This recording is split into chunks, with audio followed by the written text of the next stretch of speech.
propício não se vê propício algo, Deus cria algo novo. Deus não precisa de tempo favorável para criar algo novo. Ele é o dono das nossas vidas. Eu louvo a Deus pela vida de cada um de vocês. E estou muito feliz. A gente vai ficar no céu pelo menos uma vez. Eu falei isso com eles. E a gente semanalmente vai estar colocando lá uma lição para ter com vocês, tá bom? Nem que seja de forma virtual. E uma vez por mês a gente se reunir. Pode ser? Amém. Certo? Amém? Vamos orar. Eu queria que vocês se colocassem de pé nesse momento, a nossa última lição. Eu queria que alguém do grupo, da equipe, elevasse a Deus a voz em oração, pedindo ao Senhor a sua bênção sobre essa lição, pela vida dos casais. Amém?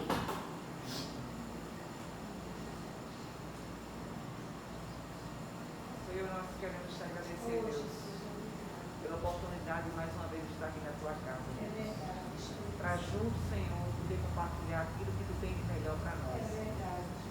Queremos te louvar, Deus, por esse momento, Senhor, por esse encontro em família, esse encontro em casal. Deus, muito obrigado, porque até aqui o Senhor tem nos ajudado, o Senhor tem nos sustentado. Sabemos que não é fácil, Deus. Muitas vezes, como foi dito pela tua filha, vem o desânimo, vem a tristeza. Mas nós precisamos ser perseverantes na tua palavra, Deus, porque só em ti, Senhor, temos a esperança, a confiança. Muito obrigado, Deus, porque chegamos até aqui. Hoje é a última lição, Senhor, que tu possa falar conosco profundamente. Que tu cubra a tua filha de sabedoria, que tu revista ela de autoridade, Deus, e que tu fale aquilo que está no teu coração, Senhor, através dela. Fica conosco, Senhor, nos ajuda, Deus, a sermos fiéis à tua palavra. Nos ajuda a caminharmos juntos, Senhor, como casal, como família, Deus. Porque sabemos que nós somos a imagem e semelhança de Deus, Senhor. E o inimigo tem se levantado para querer destruir a família, querer destruir os casamentos, Senhor. E nós te pedimos que tu tenha misericórdia de nós. Tenha misericórdia dos nossos lares, Senhor, das nossas famílias. Colocamos no teu altar. Te agradecemos por tudo que tu és e por tudo que tu tem feito, no nome de Jesus. Amém. Amém, Jesus. Pode sentar. Então, Valdo e Paula chegaram depois, eu acredito que eles não ouviram. A gente estava falando aqui a respeito da formatura. Mas, dando início à lição, a gente falou que vocês receberam as lições, viram que como Deus, Ele vê uma aliança. O que ela representa para Deus, por isso que Ele ama tanto família. Eu dei o exemplo de que não foi somente os belos olhos de Edna, por isso que eles se uniram como família. A gente até pensa que mas é propósito de Deus, a família. Então, nós vemos o quanto Deus, Ele ama a família, né? E hoje, vocês têm um entendimento de que não só é um casamento. Não é só porque você se apaixonou por ela, ela por você. E decidiram formar uma família. Daí por diante. Porque simplesmente se apaixonaram. Mas família é um ministério de uma só carne. Casamento é um ministério de uma só carne. E quando a gente tem esse entendimento, a gente vai trabalhar a favor desse ministério. Então a gente vai dar início agora à lição. O plano de Deus para o seu casamento. A palavra de Deus, ela nunca falha.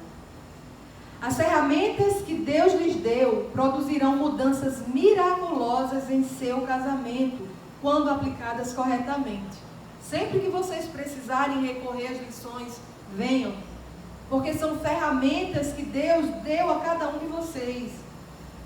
Deus não lhes deu tudo isso apenas para que seu casamento fosse abençoado. Ele depositou muito em vocês para que vocês ajudassem a outros. Pensem, quantos casais vocês conhecem que estão em crises? Quantos? Que simplesmente tendo o entendimento de como que Deus vê uma aliança, começa tudo a mudar no entendimento. Eu acho interessante que no começo, quando a gente estava conversando essa lição, Teve um homem que ele tinha saído de casa. E ele vendo o que representa para Deus uma aliança, eu não sei como isso chegou até ele, mas ele pediu sua esposa para voltar para casa. Porque hoje ele entende o que significa uma aliança. E pediu a ela para dar-lhe uma chance. E os dois estão caminhando. Os dois estão caminhando com o casamento sendo restaurado dia após dia. Então vejam, é a palavra de Deus, queridos, que tem o poder de fazer nova todas as coisas. Às vezes a gente acha que é do nosso muito falar, é do nosso jeito, não. Ou que a gente não sabe falar. Mas tem um texto lá em Salmo que diz: abre bem a tua boca e tá encherei. Se eu não me engano é Salmo 89. Abre bem a tua boca e tá encherei. Simplesmente dá lição falando aquilo que Deus fez, já vai trazer vida a outras pessoas. Quantos casais hoje estão sedentos, estão necessitando ouvir aquilo que vocês ouviram? Então Deus não deu isso para vocês para que simplesmente seu casamento seja abençoado. Ele depositou muito em vocês para que vocês ajudassem a outros. É o desejo de Deus que vocês alcancem outros, né? O texto de João 15:16 diz: não foste vós que me escolhestes a mim, pelo contrário, eu vos escolhi a vós, e vos designei para que vades e deis frutos, e o vosso fruto permaneça, a fim de que tudo quanto pedirdes ao Pai em meu nome, Ele vos conceda. Então é desejo de Deus que vocês alcancem e abençoem a outros. Dar frutos e multiplicar-se. Deus fala 3 vezes em Gênesis 1 sobre dar fruto com sementes dentro de si. Gênesis 1, 11 e 12. 11, Gênesis 1, 12 e Gênesis 1, 29. E esses textos falam sobre o fruto com sementes dentro de si. Vocês receberam uma semente através dessas lições, que é a palavra de Deus. E essa semente, ela pode trazer vida e restauração na vida de famílias. Então, que vocês possam fazer essa semente germinar. Não tenham medo do inimigo, porque ele vai contra-atacar, porque isso, porque aquilo, porque esses sinais, como diz a Bíblia, seguirão os que creem. À medida que você coloca para fora a semente que você recebeu, o próprio Deus é o teu respaldo. O próprio Deus é aquele que vai adiante de ti. Então não temas. A gente sabe que existem muitas coisas que acontecem muitas vezes para nos paralisar, mas isso é independente de você ser cristão, como eu falei aqui. Sabemos que por sermos cristãos, o império das trevas, ele nos odeia muito mais. Ele já odeia a humanidade por sermos alvo do amor de Deus, o alvo maior do amor de Deus. Mas nos odeia 2 vezes, porque nós, além de sermos alvo do amor de Deus, somos feitos novamente filhos através do sangue de Jesus. Só que a questão é a seguinte: muitas vezes as pessoas ficam temerosas porque o inimigo de nossas almas, ele vai tentar fazer cair por terra aquilo que a gente recebeu, ele vai tentar nos frustrar. Só que a Bíblia diz para ele chegar em você, ele tem que passar por quem está ao nosso redor. A Bíblia diz que o inimigo de nossas almas anda ao nosso derredor. Eu já expliquei para vocês. Aqui está a gente no meio, ao nosso redor são anjos de guerra, que guerreiam as minhas e as tuas guerras, e ao nosso derredor é que anda o inimigo de nossas almas. Para passar por você, tem que passar pelos anjos de guerra. E eu te digo, maior é aquele que está em nós, maior é aquele que está em você. Não temas, Deus é contigo. Em outras 2 ocasiões, Deus fala em dar fruto e multiplicar-se. Veja bem, vocês receberam a semente, depois a Bíblia diz que essa semente, ela vai gerar vida e vai se multiplicar. O plano de Deus, desde o início da criação, é que produzamos fruto que contém dentro de si a semente reprodutora. o fruto que produzimos não é só para a nossa própria vida, mas também para a vida daqueles em quem semeamos. Fruto que contém semente os capacitará a semear também. Então vemos que dentro de tudo isso, desse frutificar, vão ter 3 estações. A primeira, onde vai estar sendo gerada a semente dentro de nós. Vejam bem, depois a época da primeira estação, onde começamos a frutificar um pouquinho, e daí por diante. Então, isto será por sinal, este ano se comerá o que espontaneamente nascer no segundo ano, o que daí proceder. Mas no terceiro ano, porém, semeai e colhei, plantai vinhas e comei os seus frutos. Isaías 37:30.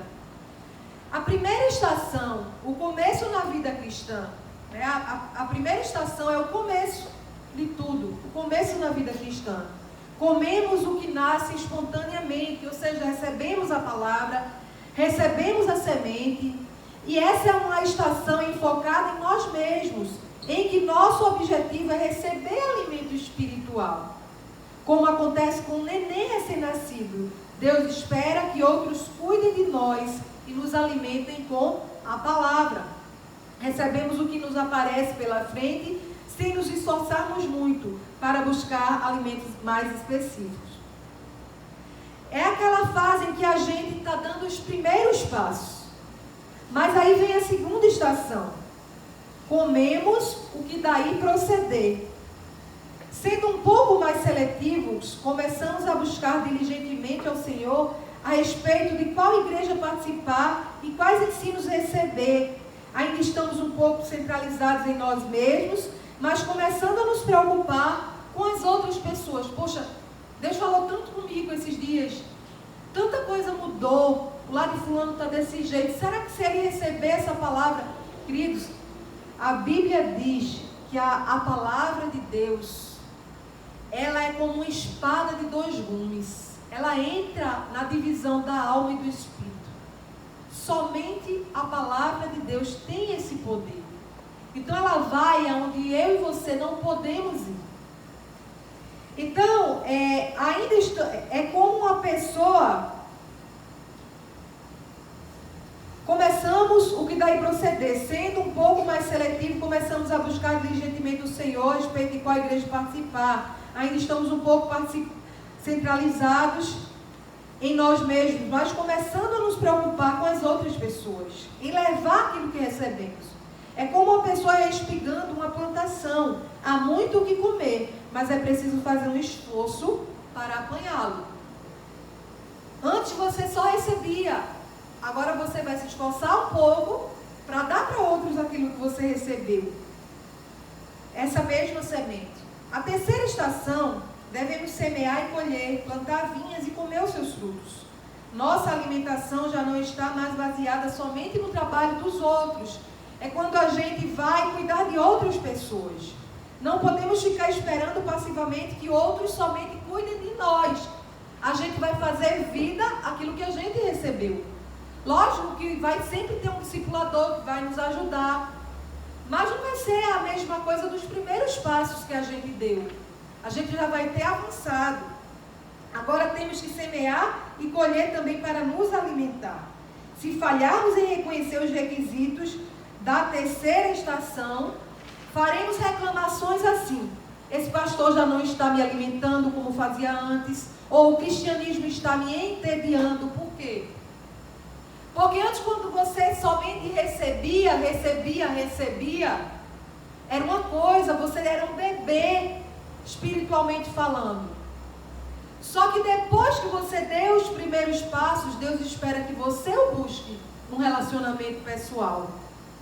Aí esse crescimento não vai ser somente através do teu discipulador, mas também um crescimento pessoal. A criança, ela só pede água aos pais até o dia de não saber buscar água no filtro. No dia que ela sabe, sem que menos você espere, ela está lá. A mesma coisa é a nossa vida com Deus. Precisamos de um discipulador, é bom? É sim. Só que muitas coisas nós vamos descobrir em Deus através aqui, o nosso a sós com Ele. Isso Ele espera de nós. E se a gente falhar nesse princípio, faremos reclamações dessa forma. O pastor já não me alimenta como fazia antes, ou o cristianismo está me entediando. Nem o pastor e nem as outras pessoas nos alimentarão da mesma forma que fizeram nas 2 primeiras estações. Entenda, é propósito de Deus que cresçamos. Deus não nos fez para simplesmente estar dependendo emocionalmente de outros. Isso tem uma fase.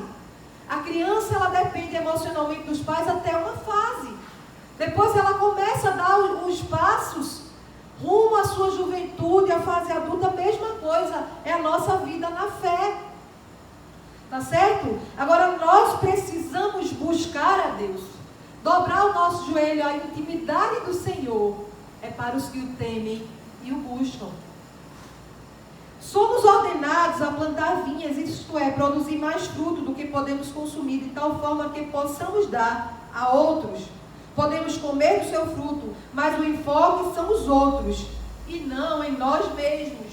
Porque quando a gente tem esse entendimento, somos ordenados. Agora você recebeu, você vai plantar essa semente para produzir na vida de outros. Se alguém se recusa a semear e colher, o princípio no reino de Deus, infelizmente, é isso. Morre de fome espiritualmente falando e pode chegar a abandonar a fé. Se transforma muitas vezes em mendigo na mesa de banquete dos outros. Sabe, queridos, o que é mais traumático para a gente é que muitas vezes pessoas que não têm entendimento da palavra de Deus, quando a gente diz o que fazer, a pessoa faz e produz vida e produz uma mudança tremenda. E pessoas que têm tantos anos, muitas vezes crentes 5, 10, 15, às vezes a gente diz, mas é aquele tipo de pessoa que está morrendo de fome, enquanto outros consideram aquilo como um banquete. Tem um banquete que é a palavra de Deus, que nos liberta, que nos restaura, que nos respalda. E o pastor está falando, está orientando mais, quer andar segundo os seus próprios conceitos muitas vezes. Então vira mendigo espiritual. Enquanto muitos se banqueteiam nessa mesa, outros já não se alimentam dela. E precisamos ter cuidado, porque não podemos morrer de fome espiritualmente falando, porque senão abandonaremos a fé. Os mendigos espirituais vão de pessoa em pessoa, sugando-lhes os seus recursos. Né? São aquelas pessoas que são eternas dependentes emocionais. Mas muitas vezes, não, na maioria das vezes, essas pessoas não querem mudança. Infelizmente, é assim. Se a gente pudesse abrir a cabeça e dizer, é assim, e vai acontecer tudo novo, mas para isso é preciso abrir mão de orgulho, sabe? É preciso descer. E muitas vezes as pessoas não querem pagar esse preço, mas eu lhes digo, vale a pena abrir mão de nós mesmos para sermos aquilo que Deus projetou para nós, porque não tem nenhum sucesso no mundo que compense a ausência da presença de Deus e da vida de Deus em nós. Não existe. Então, são pessoas que estão sempre sugando dos outros os seus recursos, são sempre dependentes emocionais, estão sempre irritados com aqueles que os alimentam muitas vezes, previamente, os quais nunca satisfizeram totalmente suas necessidades. Eles dirão a você que os outros nunca foram capazes de ajudá-los e que você agora é a resposta de Deus para eles. Cuidado. Cuidado. Nós não fomos projetados para ser a tampa da garrafa de um dependente emocional. Quem já ouviu essa ministração sabe o que eu estou falando. E pessoas dependentes emocionais, elas têm a necessidade de sugar as outras, emocionalmente falando. E elas sempre chegam para uma nova pessoa, falando dos outros, detonando e dizendo, agora você é a resposta. até você chegar. E quando dá 3 meses, você besta pensando que vai ajudar, não vai. Porque as pessoas só mudam quando elas permitem que o Evangelho entre. E quando o Evangelho entra, ele transforma por completo. Muitas vezes nós deixamos ele entrar em áreas. Vamos receber a bênção por deixar Deus trabalhar em áreas? Vamos. Eu conheço um testemunho de uma pessoa que não é nem cristão. Não é nem cristão. Mas dizima todo mês. Porque ele aprendeu um princípio. Quando a vida dele foi a completa ruína. Ele disse: Deus, se o Senhor me abençoar no emprego, eu serei dizimista. Daquele dia em diante, nunca mais faltou o pão na mesa dele. Nunca mais faltou as necessidades dele, nem dos filhos. E ele passou a ser dizimista. Continua perdido. Só que aquela área da vida dele, ele permitiu a verdade entrar. Só que ele podia ser muito mais abençoado, a família podia ser restaurada, os filhos podiam ter outro nível de vida por conta das feridas que ele mesmo infligiu na alma dos filhos. Então vejam, que às vezes a gente deixa Deus entrar só em arestas. Permita que Ele entre nas 4 áreas de sua alma, porque Ele tem o poder de fazer o que você nem imagina o que Ele pode fazer. Mas eu quero te dizer uma coisa: tudo que Ele vai fazer vai ser bom, porque a vontade de Deus, ela nunca é ruim. Ela é primeiro boa, segundo ela é perfeita, e ela termina depois sendo agradável. Então vale a pena permitir que Deus ele entre nas 4 áreas de nossa alma, nos sonde, nos revire, se possível for. Depois de poucos meses à sua mesa, eles abandonarão você por outra pessoa, deixando-o exausto e sem paciência. Então tomem cuidado se vocês forem trabalhar com pessoas assim que estão sempre, sabe, sempre elas estão procurando sugar, mas nunca colocam em prática. Nunca colocam em prática. Tenha cuidado, porque isso não vai ser bom para vocês mesmos, tá certo? Em qual estação você está agora? Se estão na primeira ou na segunda estação, Deus as planejou com um tempo especial de você receber dele. Então recebam a plenitude daquilo que Deus tem para vocês agora e armazenem sementes espirituais para a próxima estação. Pode falar. Deixa eu te interromper. Essa parte que você falou aí, ela é tão latente atualmente, que eu convivo bem próximo pela minha família com pessoas dessa natureza. Às vezes, me dá vontade, porque algumas delas pedem, a gente sabe a origem disso, mas é como se eu fosse falar, eu acharia que eu estaria invadindo aquela privacidade. É uma privacidade, né?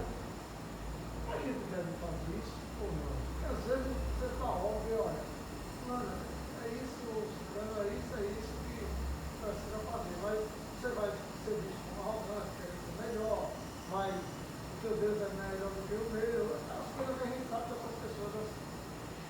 E aí, você acha que É porque é o seguinte, a gente está falando num contexto de pessoas que se dizem querer, nesse contexto aqui foi pessoas que se dizem querer ajuda, né? Mas na verdade não querem. Então, falando do exemplo da gente, a gente muitas vezes mostra o que fazer, mas diz a pessoa: eu não posso decidir por você. Não posso, é pedir ao Senhor um momento favorável, porque o confronto ele tem o poder de gerar cura, ou o confronto em amor, lógico, de gerar cura ou de deixar a pessoa continuar do mesmo jeito. Porque essas pessoas sempre se vitimizam. Olha, o Lula é contra mim, o Bolsonaro é contra mim, não sei quem é contra mim. Olha, gente, foi muito bom você tocar nesse assunto. Por quê? Porque enquanto a gente se vê como vítima, a gente nunca cresce. É exatamente isso que acontece. Um dos instrumentos de cura que a terapia faz em pessoas né, que passaram por algum tipo ou nível de abuso, é fazer com que a pessoa deixe de se enxergar como vítima. Porque você nunca sai do lugar onde está. Mas isso alimenta também as pessoas. Porque, de certa forma, o mundo presta atenção, porque eu sou vítima, eu sou coitadinho, ó vida, ó céu, ó mundo. Sabe, tem aquele personagemzinho que é Catatal, né? Pronto. Isso alimenta, de certa forma, a alma da pessoa, porque ela aprendeu daquela forma. E muitas vezes as pessoas não querem não sair daquele casulo, não, porque elas precisam estar em evidência. Então tenha muito, muito, muito cuidado com isso.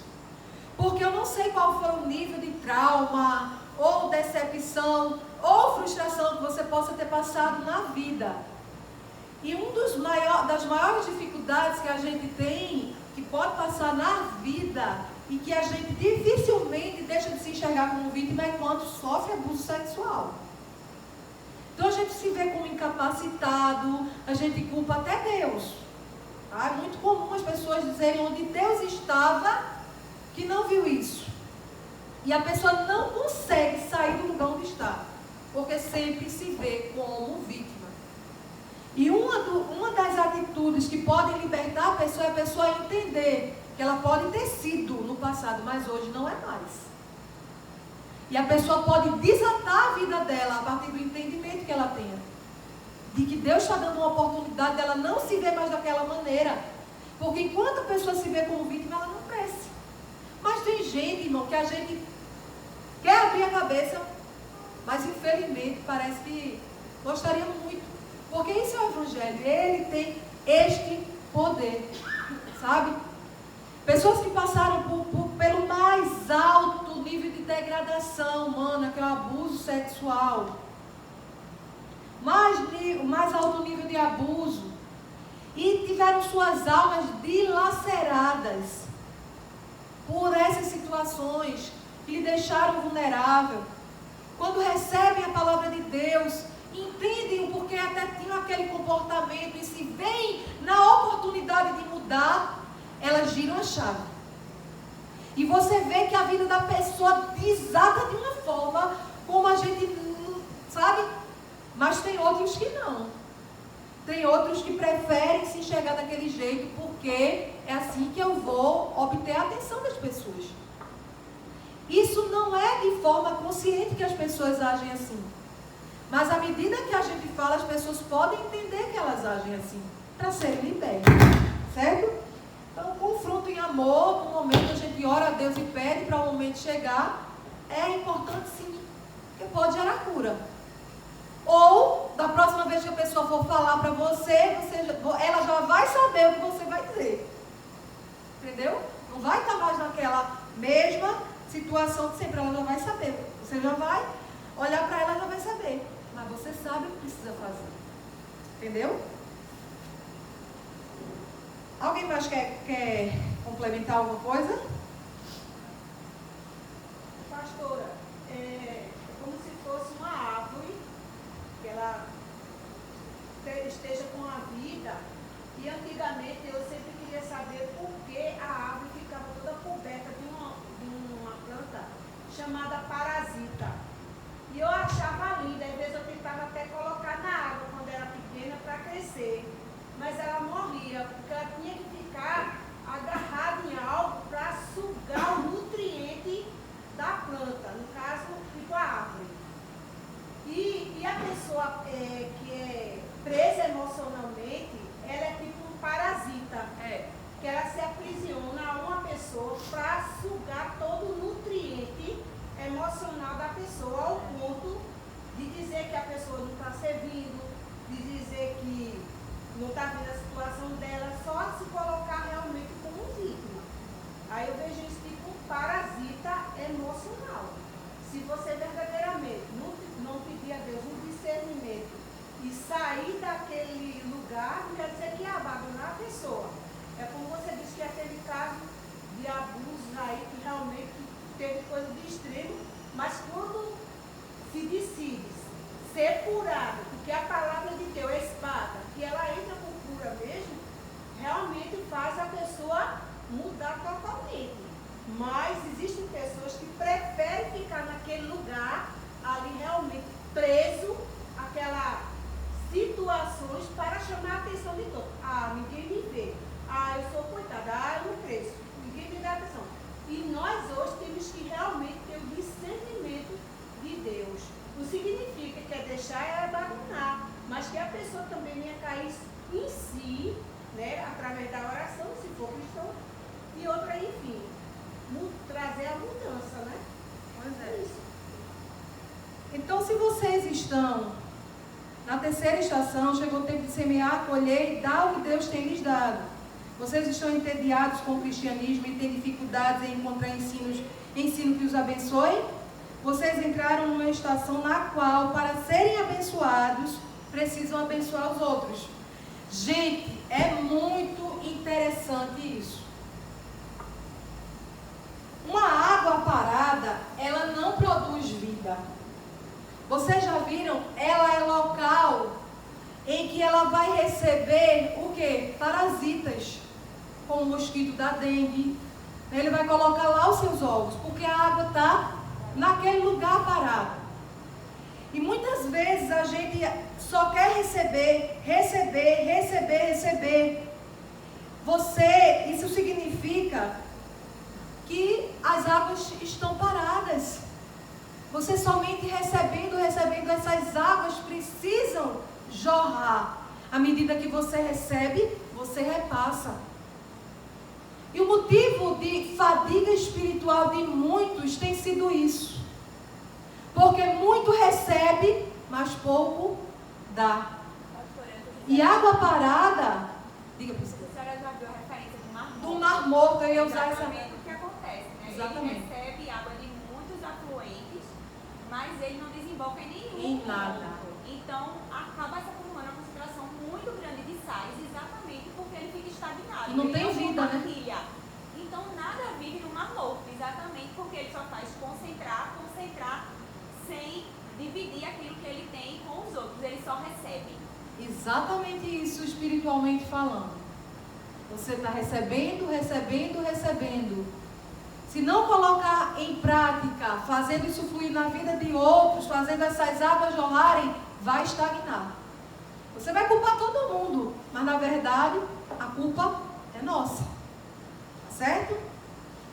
Então vocês entraram numa estação a qual, para serem abençoados, precisam abençoar a outros. Isso significa que nunca mais serão abençoados pelos ensinos de outros? Não. Isso não significa que vocês não serão abençoados no discipulado, no acompanhamento. Isso não quer dizer, mas chegou o tempo de andar com as próprias pernas. Gente, isso é tão sério que tem líderes, tem discipuladores que tem esse problema, sabe, de estar em evidência. E ele quer tanto ser o centro das atenções que ele não permite que seus liderados cresçam. Vocês já notaram isso? Vocês já notaram que isso existe, infelizmente, na vida de muitas pessoas? E não só no âmbito cristão, mas no secular também. No trabalho. Vocês já viram? Líderes que não ficam felizes quando você desponta. Sabe? Começa a já olhar a pessoa de lado. Poxa, mas o líder não estava formando aquilo na vida do vendedor? Ou trazendo exemplo para a vida cristã. A gente não está formando vocês para vocês irem além da gente. A nossa satisfação é que vocês cresçam além do que a gente cresceu. É ver vocês e aplaudir aqui de baixo, ó, o que Deus fez. Mas infelizmente tem líderes que agem assim. Eu não estou sendo Igreja Batista Missionária Aldeia, não, isso é geral. Por quê, gente? Isso alimenta uma alma doente. Está no pódio. Alimenta. Agora, se você pedir ao Senhor para descer, Ele vai crescer na sua vida. Ele vai fazer na sua vida. E o nome dele vai ser engrandecido na sua vida. Isso é o que importa. Isso é tudo o que importa. Que ele cresça e eu e você diminuamos.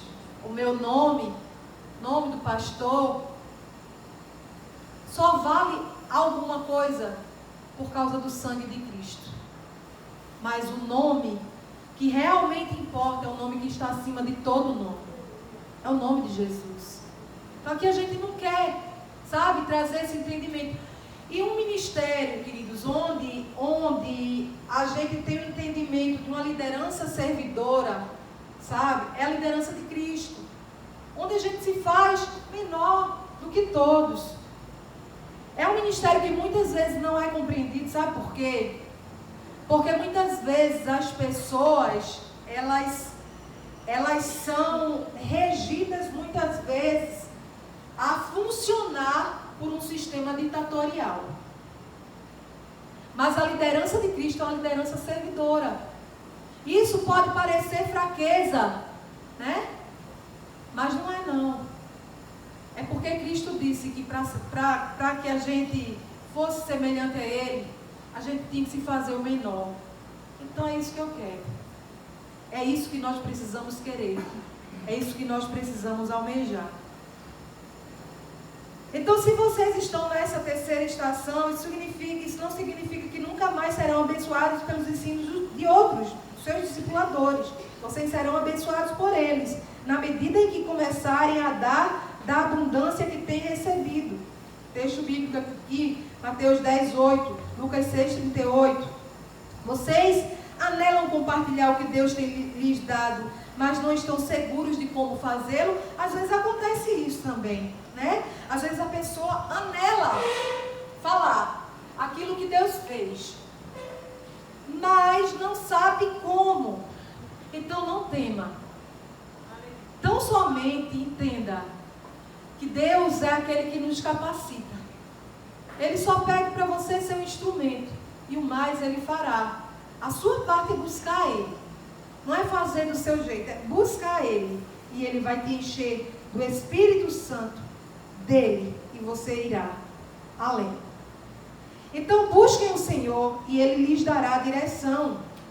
Ele deseja que vocês semeiem e colham muito mais do que vocês mesmos desejam. Porque muitas vezes nos tornamos uma igreja gorda porque não praticamos nenhum tipo de exercício espiritual, como semear na vida de outros. Só queremos receber, receber, receber. Então nossa primeira e segunda estações são supridas com abundante ministério e bênçãos. Será que entramos na estação com o desejo de alimentar a outros ou de continuar alimentando a nós mesmos? Em qual estação vocês estão agora? Se estão na terceira estação, é tempo de dar frutos. Se estão na primeira, Deus ainda vai continuar, primeiro na segunda, mas vocês têm que chegar na terceira, porque isso é propósito de Deus. Deus nunca fez uma planta para ela não sair do lugar, ela vai crescendo. Assim é na tua vida. Assim como Deus abençoou Adão e Eva e lhes deu uma tarefa, Ele também tem um plano específico para vocês como equipe de uma só carne, e também para seu casamento. Isso foi estabelecido no dia em que vocês se casaram.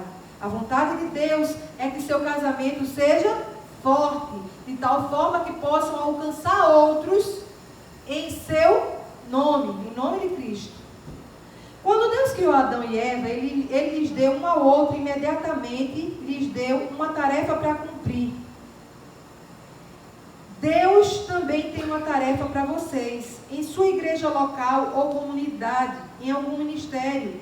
Cumprir sua tarefa é importante para Deus, para outros, para vocês mesmos. Vocês foram chamados de acordo com o propósito dele. Pode ser que vocês já conheçam esse propósito ou ainda estejam buscando. Vocês precisam caminhar na plenitude de uma só carne para cumprir sua tarefa. Gente, não deixem de orar juntos. Não deixem de orar juntos. Seu lar deve ser a central elétrica que Deus descreveu na visão do curso Casados para Sempre. Luz para iluminar outros lares. Preparação para a tarefa. Se vocês acham que estão na primeira ou segunda estação e que não estão funcionando na plenitude de uma só carne, considerem a possibilidade de fazer, talvez, outra vez o curso Casados para Sempre. A submissão juntos a Deus lhe permite nos moldar e formar como Ele deseja. Os princípios bíblicos serão reforçados, permitindo que vocês caminhem em unidade e força maiores. Participar de um grupo diferente lhes dará a oportunidade de experimentar mais de um estilo de ensino e conhecer outro casal líder. Tá certo? Nós teremos outros casais para liderar. Mesmo que vocês tenham se aplicado bastante, muitas vezes apenas uma obra superficial se realiza no casamento, na primeira vez que fazem o curso. Esses casais que algumas vezes repetem o curso, por quê?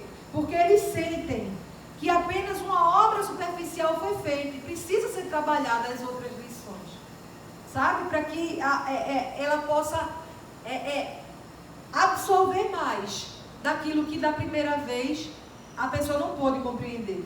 Só que muitos casais já despontam do primeiro, tá certo? Mas respeite o seu crescimento. Cada um tem a sua forma, tá bom? Não é obrigado ninguém aqui fazer novamente, tá certo? Como eu falei, a gente vai continuar uma vez por mês se reunindo e uma vez mensalmente também se reunindo aqui. A próxima palestra que a gente vai trazer, tem duas já, né? Uma que Priscila vai trazer e aquela outra, pais feridos, filhos doentes. Vai ser agora em janeiro e fevereiro. E a gente mensalmente vai se reunir com essa equipe aqui, tá certo? Para a gente trocar ideia, para a gente passar uma ministração devocional para casais junto com vocês, tá bom? Se continuarem num outro grupo de casados para sempre, ou não, permitam que o Senhor continue a fazer uma obra cada vez mais profunda no seu casamento. Na medida em que vocês crescerem e se fortalecerem,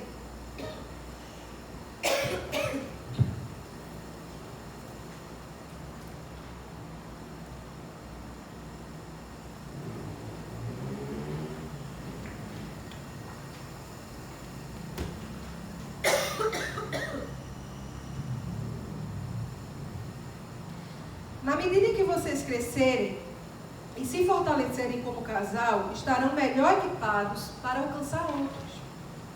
À medida em que crescemos, estaremos melhor equipados para alcançar outros. Então, determinando o seu chamado. Efésios 2:10. Busquem ao Senhor para conhecer o chamado dele para vocês. Faça a si mesmo algumas perguntas. Você tem desejo de trabalhar com jovens, idosos, solteiros, casados?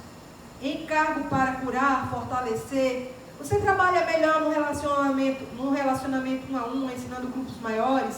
Seu coração clama pela salvação dos perdidos, pelo fortalecimento dos salvos? Você tem um desejo grande de ajudar crianças? Qual é o seu encargo geográfico? A igreja, a vizinhança, a cidade, o estado, uma região do país, um outro país? Ou outros casais a serem alcançados? Geralmente o desejo do seu coração é aquilo para o qual você foi chamado. Lembre-se de que vocês foram chamados como uma só carne. Deus dará a cada cônjuge as especificações de sua chamada. Ajuntem as especificações para conhecerem a chamada total. Os encargos podem surgir de sua própria necessidade de receber auxílio. Permita a Deus ministrar você e curá-lo. Quando você for curado, seu peso poderá mudar. A chamada de Deus para a equipe de vocês de uma só carne se harmonizará mais e mais. O importante é buscá-lo como casal de uma só carne.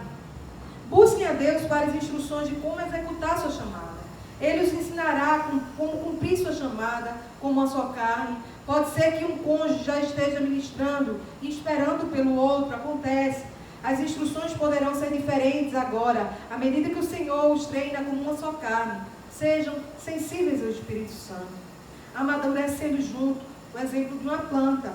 As raízes da planta precisam se aprofundar na direta proporção do crescimento. Isaías 37:31 diz: o que escapou da casa de Judá e ficou de resto, tornará a lançar raízes para baixo e dará fruto por cima. O tempo dedicado à oração e à leitura da palavra precisa aumentar à medida que crescem juntos em ministério. O ministério precisa fluir do seu relacionamento com Deus e depois um com o outro. À medida que a atividade aumenta, serão tentados a diminuir o tempo de oração e na palavra. Mas resistam. Precisam disciplinar-se a si mesmos para gastarem mais tempo orando e meditando na palavra. É ali que encontramos vida. Se o crescimento vertical for maior do que o das raízes, seu casamento poderá ser prejudicado. Tá certo? Então não adianta nada Deus de repente levantar como um líder de êxito para trabalhar com casais, sendo que as suas raízes não estão sendo regadas. As nossas raízes estão em Deus. É somente nele que recebemos vida. Tá certo? Eu quero profetizar que Deus vai usar você realmente na salvação, na cura, na edificação de famílias que serão restauradas. Mas deposite tempo regando suas raízes. Comece com um pequeno tempo, que depois você vai ter prazer. Porque logo no início a gente não tem prazer não, viu? Quem disser que tem, eu acho complicado. Eu quero descobrir como foi que aconteceu isso. Porque a nossa alma, ela nunca vai querer tempo com Deus. Sempre vai ter 1001 desculpa, porque a alma, ela é independente. Depois da queda do homem, ela decidiu andar independente. Ela vai querer fazer por conta própria, nunca vai ter tempo, vai ser o cansaço. E a gente até diz, eu não vou dar a Deus um tempo de qualidade desse. Mentira, desculpa. A gente muitas vezes quer se enganar. Não vou dar a Deus um tempo assim que eu estou quase dormindo. Faça assim no primeiro dia, faça no segundo, a tua alma nunca vai querer. Nunca. Vai ter um tempo favorável que ela vai dizer, hoje acordei com vontade de orar. Mas não. Isso é um exercício espiritual. Que depois de você resistir, lhe dará prazer. É como um chamado, que você não vai mais abrir mão, mas isso é um processo. Que você, quando começa a orar, vem 1001 pensamentos, e vem aquela conta de manhã, vem o filho, vem não sei o quê, e vem o que dá aqui um mês, e vem o plano econômico, e vem 1001 coisas. É assim mesmo, isso é a batalha espiritual. E você diz, Deus me ajude, olha, tem 1001 pensamentos aqui, Deus não está com raiva de você não, por causa dos pensamentos. Tá não. Mas a nossa parte é resistir, é não abrir mão daquele momento, mesmo que seja 5 minutos. E venha 1001 pensamentos, Senhor, tu está vendo aqui, me ajude a me concentrar. E à medida que você resiste, aquilo vai deixando de te importunar. Aí vai chegar um momento que você vai chegar diante de Deus, no teu secreto, no teu escondido. Você vai chegar e a presença já vai estar lá te esperando. Você vai entrar no ambiente e já vai estar arrepiado, porque a presença já estava lá. Mas isso a gente só consegue disciplinando a nossa alma. Porque ela é sempre tendente a olhar as circunstâncias. E as circunstâncias, é como meu irmão Edivaldo disse, elas dificilmente são favoráveis. Elas sempre vai ter alguma coisa para você se preocupar. A realidade é pessimista, exatamente. A realidade é pessimista. Mas Deus nos chamou a viver por fé, e não por vista. Certo? Ele nos chamou a viver por fé. Então discipline a sua alma. Porque não é ela que tem comunhão com Deus, é o teu espírito. Então à medida que você disciplina ela, tendo a tua vida com Deus restaurada, o teu associo com Deus, mesmo que seja 5 minutos. Eu não aconselho ninguém a começar com meia hora, porque você não tem o hábito. 1001 pensamentos vão invadir a tua mente e você vai sair desestimulado, ou até dizendo que Deus está com raiva de você. Porque veio 1001 pensamentos e Deus está lá, ansiando por falar. Mas começa com um monólogo, porque só a gente fala. Só a gente fala, só a gente fala, só a gente fala. Aí depois que a gente venceu aquela primeira barreira, que é quando a gente vai orar e 1001 pensamentos vêm, aí a gente vai orar e a gente sente já que Deus está ouvindo, aqueles pensamentos já não são mais tão presentes, e você está em conexão realmente com o alto, aí você começa a sentir a presença de Deus, ela te invadindo. Aí depois vem a terceira fase, que é a fase onde você vai chegar para você falar, e Deus vai dizer, eu quero falar contigo. É tremendo, queridos. Deus, Ele nos deu essa habilidade por conta da sua imagem e semelhança em nós. Ele nos deu do seu Espírito Santo. E esse Espírito pode ter comunhão com o seu Espírito Santo. Então vai chegar um momento, no teu ações com Deus, que você vai chegar, o Senhor vai dizer, agora sou eu que quero falar, senta aí, filho. Eu quero te colocar no colo, eu quero falar contigo, eu quero te dar um direcionamento. Isso é intimidade do Senhor. Começa com 5 minutos. Começa só assim. Depois você mesmo vai progredindo para 8, para 10. E depois vai ser algo que você não vai abrir mão. Certo? Mas de primeiro é difícil. Mas peça a Deus que te ajude. Você vai vencer essas barreiras. Tiago 4 diz o seguinte: sujeitai-vos a Deus, resisti ao diabo e ele fugirá de vós. Ele fica nos tentando, colocando 1001 pensamentos e que não vai dar certo, aquelas preocupações. Resista a ele.